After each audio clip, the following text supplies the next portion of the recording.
Suara azan maghrib yang mengalun dari masjid desa terasa asing di telinga Laras. Seharusnya, suara itu membawa kedamaian. Tapi sore ini, seiring dengan terbenamnya matahari di ufuk barat, azan itu seolah menjadi penanda dimulainya teror yang akan mengubah hidupnya selamanya. Beberapa jam yang lalu, Laras baru saja mengantarkan jenazah neneknya, Nek Atikah, ke tempat peristirahatan terakhir. Pemakaman di ujung desa itu selalu terasa mistis bagi warga. Pohon-pohon beringin tua yang rimbun seolah-olah menjadi penjaga gerbang alam lain. Udara di sana selalu terasa lebih dingin, bahkan di siang bolong sekalipun. Setelah liang lahat ditutup, Laras masih berdiam diri di depan nisan neneknya. Ia adalah cucu kesayangan Nek Atikah. Air matanya tak henti-henti mengalir. Dalam isak tangisnya, ia membisikkan doa. Nek, Laras janji akan sering jenguk nenek. Laras rindu. Saat hendak melangkah pergi, Laras merasakan sesuatu yang aneh. Seolah ada sepasang mata yang mengawasinya dari kejauhan. Ia menoleh ke sekeliling. Namun hanya pepohonan dan batu nisan yang tampak. Mungkin hanya perasaanku saja, gumamnya. Mencoba menenangkan diri, Laras berjalan pulang melalui jalan setapak yang membelah area pemakaman. Suasana semakin gelap dan mencekam. Suara jangkrik dan burung hantu terdengar lebih nyaring. Langkah kaki Laras terasa semakin berat, seolah ada beban tak kasat mata yang menempel padanya. Ia mempercepat langkahnya, ingin segera keluar dari tempat itu. Tiba di rumah, Laras segera menuju kamar. Ia lelah secara fisik dan emosional. Setelah membersihkan diri, ia berbaring di tempat tidur, mencoba memejamkan mata. Namun, rasa rindu pada neneknya kembali menyeruak. Ia teringat kembali kenangan-kenangan manis bersama Nek Atikah. Dalam diam, ia menangis lagi. Tiba-tiba, ia mendengar suara ketukan halus di jendela kamarnya. Tok, tok, tok. Laras tersentak. Siapa yang akan mengetuk jendela di jam sedini ini? Ia bangkit dari tempat tidur dan perlahan berjalan menuju jendela. Dengan tangan gemetar, ia menyibakkan gorden. Tidak ada siapa-siapa di luar, hanya kegelapan dan bayangan pohon-pohon yang bergoyang tertiup angin. Laras kembali ke tempat tidur. Pasti cuma ranting pohon, pikirnya. Namun, beberapa saat kemudian, ia kembali mendengar suara ketukan. Tapi kali ini berasal dari pintu kamar mandi yang berada di dalam kamarnya. Krek, krek, krek. Suara itu terdengar seperti kuku-kuku tajam yang menggaruk-garuk permukaan pintu kayu. Bulu kuduk Laras merinding. Ia teringat cerita mistis di desanya tentang sosok anak hilang yang sering menampakkan diri di pemakaman. Konon, anak itu adalah korban kecelakaan yang arwahnya tidak tenang dan sering mencari orang tua baru. Dengan hati berdebar-debar, Laras mendekati pintu kamar mandi. Ia menarik napas dalam-dalam, lalu membuka pintu. Di balik pintu, dalam kegelapan yang pekat, ia melihat sesosok makhluk kecil yang duduk di sudut kamar mandi. Makhluk itu terlihat seperti anak kecil, tapi wajahnya mengerikan dengan mata yang melotot dan mulut yang robek.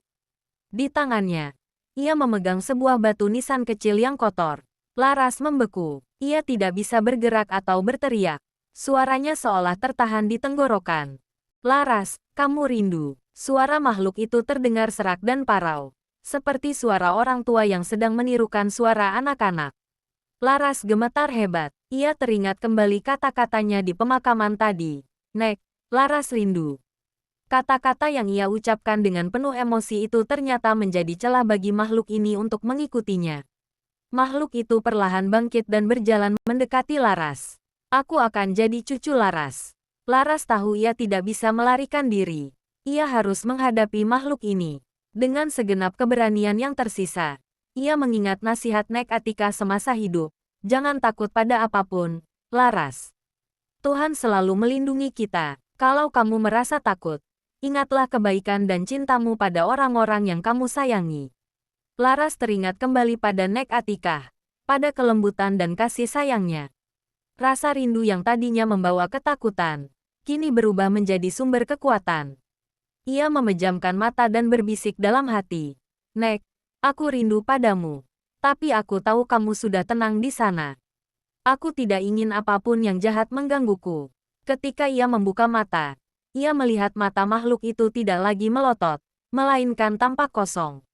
Makhluk itu berhenti melangkah dan hanya diam menatapnya. Tiba-tiba, suara azan subuh berkumandang dari masjid desa. Cahaya fajar mulai menerobos masuk ke dalam kamar. Seiring dengan suara azan, makhluk itu perlahan-lahan memudar dan akhirnya menghilang. Batu nisan kecil yang dipegangnya terjatuh ke lantai. Laras terduduk lemas di lantai. Tubuhnya gemetar, tapi rasa takut yang menghantuinya kini telah berganti dengan rasa lega yang luar biasa. Ia tahu ia telah berhasil menghadapi rasa takutnya, berkat kekuatan cinta dan rindu yang ia miliki untuk neneknya. Esok harinya, Laras kembali ke pemakaman. Ia tidak lagi merasa takut. Ia meletakkan batu nisan kecil yang ditemukannya di kamarnya di atas nisan Nek Atikah. "Terima kasih, Nek, sudah melindungiku," bisiknya. Sejak hari itu, Laras tidak lagi mendengar suara-suara aneh atau melihat bayangan di kamarnya. Ia tahu bahwa rasa rindu itu indah, tapi harus disertai dengan keikhlasan dan keyakinan akan kebaikan. Ia belajar bahwa cinta tidak harus memiliki, dan bahwa terkadang melepaskan adalah bentuk cinta yang paling murni. Kisah ini mengajarkan kita untuk tidak terlalu berlarut-larut dalam kesedihan dan rindu setelah kehilangan orang yang dicintai. Emosi yang berlebihan dapat menjadi celah bagi hal-hal negatif untuk mengganggu kita. Alih-alih meratap, kita harus belajar mengikhlaskan dan mendoakan mereka yang telah pergi agar tenang di sisinya. Kekuatan cinta dan kasih sayang yang tulus dapat menjadi pelindung kita dari ketakutan dan kejahatan. Ingatlah selalu bahwa cinta yang sesungguhnya adalah cinta yang memberi, bukan cinta yang egois. Tanah merah berbau hujan, ku menabur bunga di pusara sunyi. Tapi ku rasa hembusan dingin di tengkukku, ada yang ikut pulang. Bukan rindu, bukan kasih, hanya sentuhan astral yang tak terucapkan.